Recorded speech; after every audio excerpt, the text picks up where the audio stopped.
And the Supra's home. Yes, yes, yes.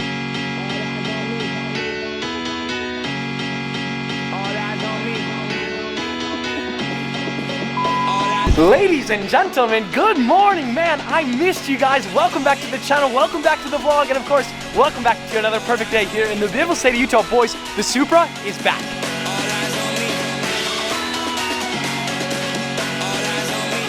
You guys might remember that the Supra was down at VF Engineering in Southern California because back in January we had that massive turbo installed and we needed a tune to really maximize the horsepower gains. And VF Engineering, yes, yes, yes, they have maximized horsepower gains. I'm going to show you guys the dyno graph later, but if we could get a drum roll. 500, that's right, 500 wheel horsepower on the 2020 Toyota Supra. To put this into perspective, the C8 Corvette is mid-engine, 495 crank horsepower out of that V8. The Supra front engine, rear-wheel drive, 500 wheel horsepower. There's a big difference. Crank horsepower, wheel horsepower. Things might get a tad squirrely in Guadalajara, Mexico today. That's right, obviously, we're headed to Mexico. Dun dun dun, the dyno graph, the facts, the figures, the data that you guys have come to know and love on the least informative automotive YouTube channel on the interwebs. So I said 500 wheel horsepower and I'm gonna stick to that, but if you analyze this graph really quick, you're not gonna see 500 wheel horsepower. I will explain that after, after this analysis. Okay, moving on. Okay, so the blue line is a bone stock 2020 MK5 Toyota Supra on 91 octane. Now, unfortunately, in the state of Utah, the highest grade readily available octane is only 91. So most of the country has 93. We in Utah don't have that. And so VF Engineering tuned the car to 91 grade octane. So bone stock Supra, 305 wheel horsepower at 6,200 RPMs, 362 pound-feet of torque at roughly 2,900 RPMs. Now my Supra on that same 91 grade octane with the bigger turbo from Pure Turbos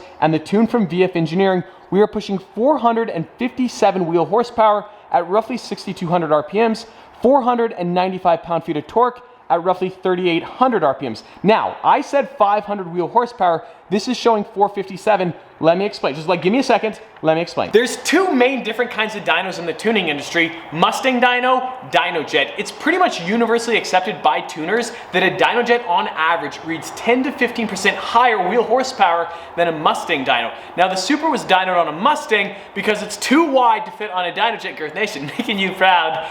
If we adjust the numbers, 457 wheel horsepower on a Mustang, we adjust that by 10 to 15%, we're right around 525 wheel horsepower on 91 octane. On 93, we're upwards of 550 wheel horsepower on a dyno jet. So I've just kind of decided, this is really just me, that I'm gonna slice it down the middle. We're gonna say right around 500 wheel horsepower. You might agree with my analysis, you might not. Let me know what you think in the comments below. But honestly, at the end of the day, it's just a stupid number. It really just depends on how she drives. So, on that bombshell, let's drive. Quick timeout. Do you guys remember a couple videos ago when Burlacker broke the C8 Corvette? Yeah, so we're gonna have, yeah. I didn't do anything, but I guess the radiator fan is fine. I guess we're good. The radiator fan is still broken. I don't know what's going on, but it sure does not sound very good. Just to be safe, this is just gonna go just like so. Yes. Oh, jeez. This car is so quick. Wow. 500 horsepower. Like, that is, what is going on? Oh my goodness. I'm gonna go to jail today. Mash the brake, mash the throttle, full send. Jeez. Oh my goodness. I am just completely blown away. This car has been completely transformed. We're talking an additional 150 plus wheel horsepower. If there's any BMW engineers watching today's video in Austria at the BMW factory where the Toyota Supra is built, this is how the car should have come from the factory. And moving forward, you still could do this. Come on, you have to. Like, if you own an MK5 Toyota Supra, take it to VF Engineering, get their hex tune, and feel the difference with 500 plus wheel horsepower. Oh, I love this car so much. We've got a bunch more mods coming for this car. Like, this build, it is not done. To segue into a new sequence in the vlog, we're at the piece of land that I kind of sort of own. It's 1.7 acres. The deal's supposed to get done on Friday, so cash title exchange is Friday, and I own 1.7 acres here in the beautiful state of Utah. Now, there's no reason to think the deal will fall through. If if it doesn't fall through, which it shouldn't fall through, but if it, anyways, moving on. I'm working with my architect on version 2.0 of my house design. It should be done in a couple weeks, and then construction can start after we pull permits. Now, permits might take 2 weeks, they might take 4 months. We really have no idea, but assuming we can pull permits, construction will start in 2020 or 2021 or 2022. We don't know. This really has nothing to do with anything, but do you remember when I installed the White Skull wheels and I said I'd be cleaning them every single day? Anybody looking for a detailing job this summer? Like I was saying earlier, 91 is the highest grade readily available octane in the state of Utah. Come on, Utah, come on. This is gonna be a very, very, very mild acceleration in the 2020 Supra. And when I say mild, obviously I mean launch control.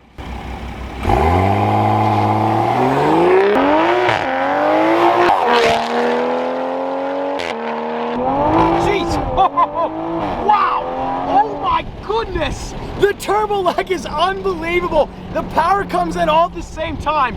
Yo, okay, we gotta chill. The stock Supra was fast, but this new one, like, it is crazy. The whole back end, like, it does not want to put the power down at all. It is so much more fun. The car has so much more character. This is what the BMW Supra has been lacking all along. It should have come factory with 500 wheel horsepower. Every car should come factory with 500 wheel horsepower. Wait, wow. I had a great line right there and I messed it up.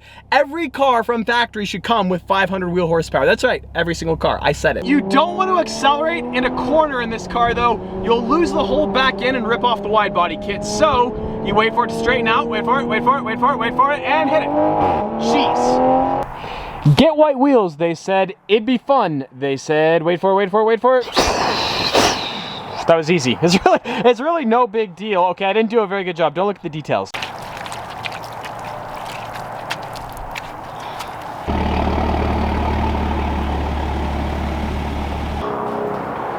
Mail time! Mail time! I think a lot of you guys are going to figure out what this is pretty soon from Universal Air. This is for the C8 Corvette. Yo, that purple looks so good. Look at this. Come on, come on. Dun, dun, dun. Yo, check that out, boys. This is kind of sort of the precursor for the C8 Corvette build from Universal Air. We have our airbag system. We still need to get air management, but that is also coming to a vlog very, very, very soon. My white Vossen wheels are going to be here anytime as well. So we are finally starting to get started on the C8 Corvette. This kind of sort of is a... how do I say this without saying too much? A wide body is coming to a vlog near you. So I realize every single other YouTuber has announced a twin turbo. Maybe a supercharger vlog is coming to the vlog. Whoa. Okay, so anyways, moving on. Whoa, whoa, whoa, whoa. I am definitely 100% not supercharging my C8 Corvette. Nobody's even built a supercharger for the C8 Corvette, at least not yet. Whoa. Okay, so we gotta unbox this. This is probably one of the least exciting things we've ever unboxed on the channel. Dun, dun, dun. It's the seat rail for the Mark V 2020 Toyota Supra. We've got those new Status Racing bucket seats.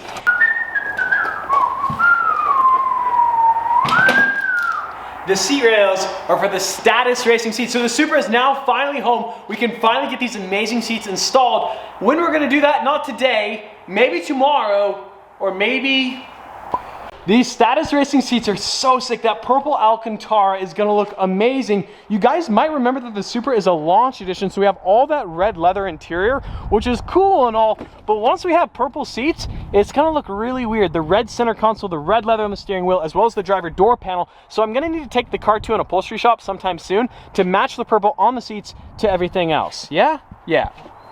I'm trying to decide, is it finally time to remove the camo off the Aventador and return it back to the purple? My biggest concern is if I do remove the purple, has this vinyl faded more than this? And you'll be able to see like lines in the purple. And if so, that means I'd have to return it back to its factory Arancio Argos. Or should I just camo all the other purple cars to match the Aventador? I'd also wonder, would the white wheels look good with the Arancio Argos? This is the factory color right here. I think it would, but there's really only one way to find out. What do you guys think? Should I unwrap the Aventador?